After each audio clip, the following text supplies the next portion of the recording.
Well, Hurricane Helene could strengthen to a Category 4 status when it makes landfall this evening along the Florida Panhandle. So the state capital of Tallahassee is in the direct path, but the storm is so big it's having an impact all along Florida's Gulf Coast. That includes Tampa. Fox's Lloyd Sowers joins us now from Tampa with an update on the conditions there. Lloyd. Well, Heather and Hannah, I tell you, weather is deteriorating quite quickly here in the Tampa Bay area. Hours ago, they ordered hundreds of thousands of people to evacuate from the barrier islands. In about 20 minutes time from now, they say they're going to close the bridges to the beaches and the barrier islands. They say if you're going to get off those beaches, you got to get off now. Show you some video here from earlier while we had some sunshine.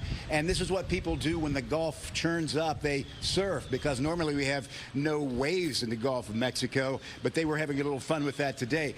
The flooding that we're going to show you here in this video, that's not storm surge. That is just regular high tide. The waterways are up so much that any variation is going to send it into the streets.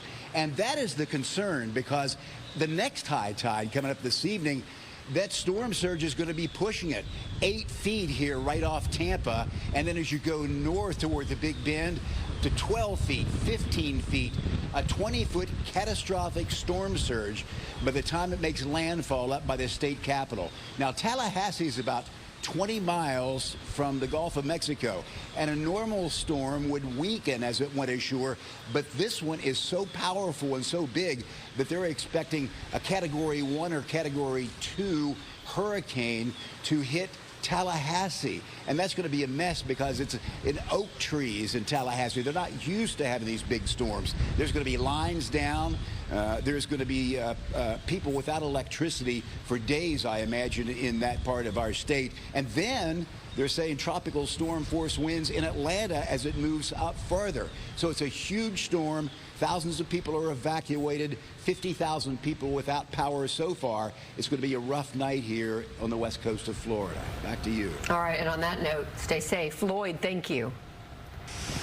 And while we keep watch for Helene's arrival on the Florida coast later this evening, here at home couldn't look any more different. It's sunny skies and pretty nice fall temperatures here.